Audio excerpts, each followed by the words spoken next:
السلام علیکم۔ میں ڈاکٹر شگفتہ فراز ہوں اور میں لے کے آتی ہوں آپ کی خدمت میں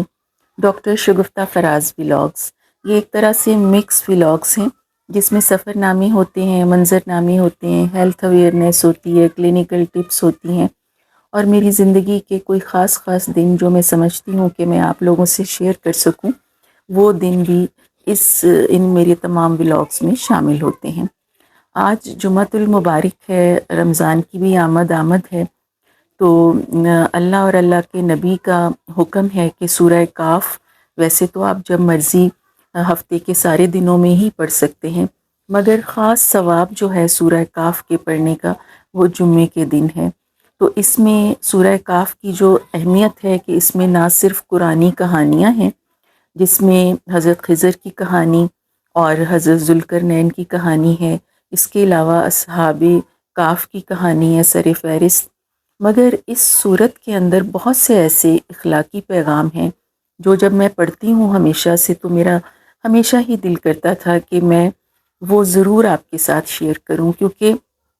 ہم سب ایک قافلے کی صورت میں چل رہے ہیں، اور اس قافلے میں آپ بھی مجھ سے کچھ سیکھتے ہیں، میں بھی آپ سے سیکھتی ہوں، اور انسان ہمیشہ قبر میں اترنے سے پہلے اس کا سیکھنے کا عمل جاری رہتا ہے۔ تو جو چیز میں نے قرآن پاک سے سیکھی، میں نے خود پڑھی، تو میں نے سوچا کہ میں آپ کے ساتھ شیئر کروں، اور وہ بھی جمعے کے روز، جس دن سورہ کہف کی فضیلت پڑھنا بہت زیادہ اہم ہے، کیونکہ یہ جو قیامت کی نشانیاں ہیں ان نشانیوں میں سے ایک نشانی یعنی فتنہ دجال سے اگر آپ بچنا چاہتے ہیں تو آپ سورہ کاف کو ضرور پڑھیں، اور یہ آپ کو فتنہ دجال سے بچاتی ہے۔ اس کے علاوہ اس میں جیسے میں نے آپ کو بتایا کہ بہت سبق آموز کہانیاں ہیں، مگر ایک چیز جو بہت اہم ہے جو میں آپ کے ساتھ شیئر کرنا چاہتی ہوں، وہ اگر ہم اس ٹاپک کو اس زمرے میں لے آئیں کہ گفتگو کا فن جو ہم اپنی ثقافت کے مطابق، ہم اپنی روایتوں کے مطابق اگر ہم گفتگو کرتے ہیں، تو یہ گفتگو کے آداب میں بھی، اس زمرے میں بھی ہم اس کو قرآن پاک کی اس انسٹرکشن کو لا سکتے ہیں۔ تو بہرحال میں جنرلی آپ سے بات کروں گی کہ جیسا کہ آپ کو پتہ ہے کہ سورہ کہف جو ہے وہ مکی صورت ہے، اور یہ ان دنوں آپ کے اوپر نازل ہوئی مکہ میں جب آپ بہت مشکل میں تھے، اور مشرکین نے اور یہودیوں نے آپ کے اوپر زندگی تنگ کر رکھی تھی۔ تو اس وقت مشرکین نے اور یہودیوں نے یہ ایک منصوبہ بنایا کہ رسول پاک کو نعوذ باللہ نیچا دکھانے کے لیے ہم کچھ ایسا کریں کہ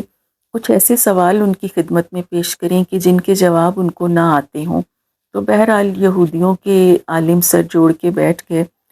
اور انہوں نے اپنی پرانی جو رومن دیومالائی کتابیں تھیں، کہانیاں تھیں، یا ان کی جو کتاب تھی جیسے انجیل ہے، تورات،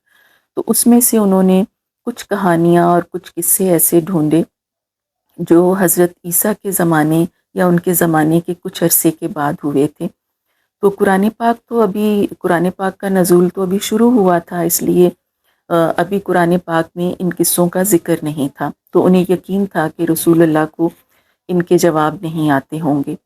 تو بہرحال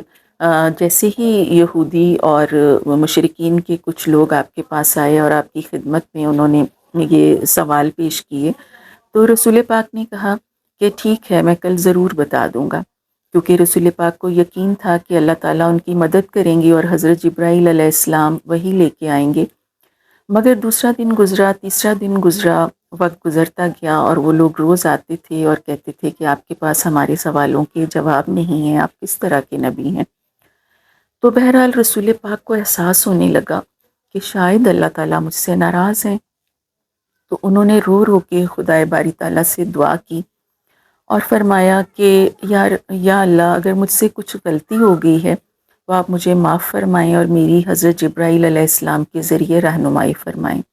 بہرحال انتظار کی گھڑیاں ختم ہوئیں، اور 15 دن کے بعد حضرت جبرائیل علیہ السلام تشریف لائے، اور انہوں نے آتے ہی پہلے آپ کو اللہ تعالیٰ کی طرف سے سلامتی پیش کی، اور ساتھ ہی یہ کہا کہ اللہ تعالیٰ آپ سے بہت ناراض تھے، کیونکہ آپ نے یہ کہا تھا کہ میں کل ضرور آپ کو ان سوالوں کے جواب دے دوں گا، اور آپ نے اس ضرور کے ساتھ انشاءاللہ نہیں لگایا تھا، یعنی میں اللہ کی مدد سے آپ کو ان سوالوں کے جواب دوں گا۔ تو بہرحال رسول پاک بہت زیادہ اس بات پہ شرمندہ ہوئے، تو حضرت جبرائیل نے کہا کہ اب آپ کے لیے، آپ کو یہ اللہ تعالیٰ کا پیغام مل گیا ہے، اب آپ کے لیے بھی یہ پیغام ہے، اور آپ اپنی امت کو بھی یہ بتا دیجئے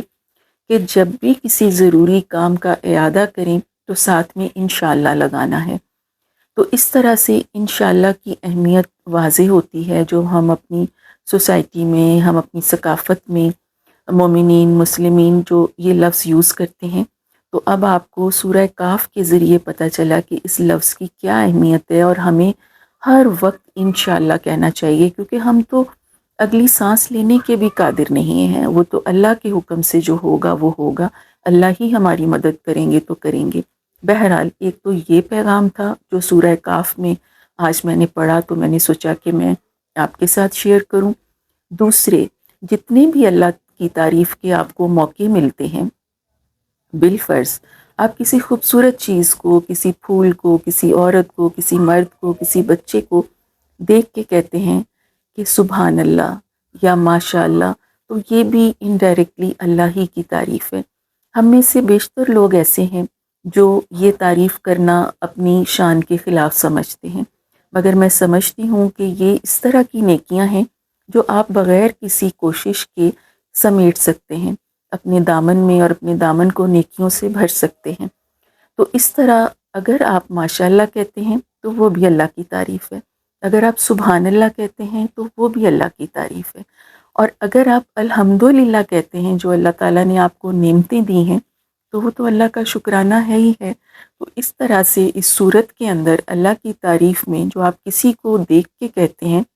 الحمدللہ، سب سے پہلے سبحان اللہ، ماشاء اللہ اور انشاءاللہ کا تو میں نے آپ کو بتا ہی دیا کہ اس کا کتنا بڑا درجہ ہے، اور کس قدر ضروری ہے کہ وہ آپ اپنی گفتگو کے دوران یہ لفظ ساتھ لگائیں۔ اگر بالفرض اس کے لیے حکم یہ ہے کہ اگر آپ انشاءاللہ لگانا بھول گئے ہیں، تو جس وقت آپ کو یاد آتا ہے اسی وقت آپ دل میں اللہ تعالیٰ سے دعا کریں، اور اس کے بعد فوراً انشاءاللہ کا لفظ استعمال کریں۔ تو بہرحال اللہ تعالیٰ نے اپنے نبی کے ذریعے ہمیں جس معاشرے میں ہم جس طرح سے رہتے ہیں، تو اسلام جو ہے وہ ایک طرح سے روزمرہ کا ہماری زندگی کا اور قدرت کا مذہب ہے۔ تو اسلام میں ہمیں یہ سارے طریقے سکھا دیے گئے ہیں کہ ہم نے کس طرح گفتگو کرنی ہے، اپنی گفتگو میں ہم نے کیا کیا لفظ استعمال کرنے ہیں،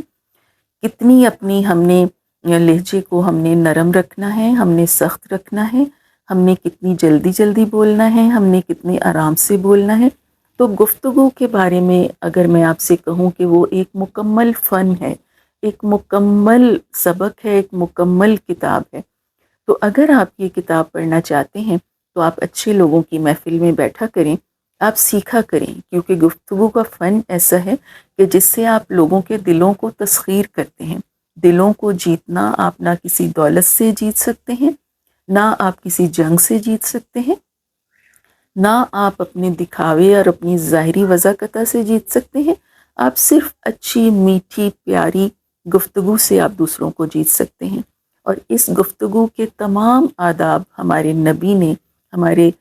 مالک، ہمارے خالق اللہ تعالیٰ نے نبی کے ذریعے ہمیں سب سکھا دیے ہیں۔ اسی لیے کہتے ہیں کہ اسلام ایک عام سادہ سا مذہب ہے جس کو مشکل نہ بنائیں، اور یہ بالکل نیچر کا مذہب ہے، قدرت کا مذہب ہے، جس میں آپ کو آسان زبان میں آسان طریقے سے معاشرے میں رہنے کے تمام آداب سکھا دیے گئے ہیں۔ تو اس طرح سے یہ بہت ضروری ہے کہ آپ انشاءاللہ کہیں، ماشاءاللہ کہیں۔ باقی انشاءاللہ تعالی اگر زندگی رہی تو میں سورہ کاف میں جو 7 سلیپرز کی جو کہانی ہے، یعنی اصحاب کاف کی جو کہانی ہے، وہ میں آپ کو تفصیل سے سناؤں گی۔ پہلے میرا ایک چینل تھا رینبو آف ڈاکٹر شگفتہ فراز، اس کو میں نے بہت محنت سے اسٹیبلش کیا تھا، مگر ڈیو ٹو کاپی رائٹس وہ چینل ختم ہو گیا۔ تو اس میں میں نے جارڈن میں خود گئی تھی، اصحاب کاف کے کیو اور مسجد اور وہ تمام علاقہ الرقیم کا علاقہ میں نے خود دیکھا تھا۔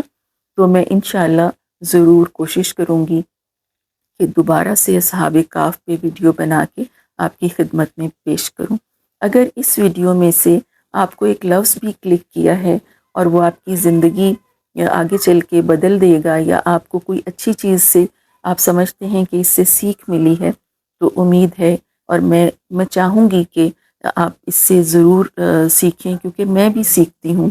چھوٹی سی چیونٹی سے بھی آپ آداب سیکھتے ہیں، چھوٹی سی چیونٹی آپ کو ڈسپلن سکھاتی ہے، اور اس چھوٹی سی چیونٹی کا ذکر قرآن پاک میں بھی ہے۔ تو بہرحال میں اس امید کے ساتھ اپنی ویڈیو کا اختتام کرتی ہوں کہ آپ اس کو ضرور دیکھیں گے، اور آپ کو یہ ویڈیو کیسی لگی مجھے بتائیے گا ضرور۔ انشاءاللہ یہ سلسلہ چلتا رہے گا، کبھی سفر نامے ہوں گے، کبھی ہیلتھ اویئرنیس ہوگی، کبھی روزمرہ کی زندگی ہوگی، اور کبھی کبھی کچھ اخلاقیات پہ بھی درس ہوگا، اور میں کوشش کروں گی کہ میں اپنا احتساب بھی کروں اور اپنی اخلاقیات کو بھی درست کروں۔ اجازت دیجیے گا، اللہ حافظ۔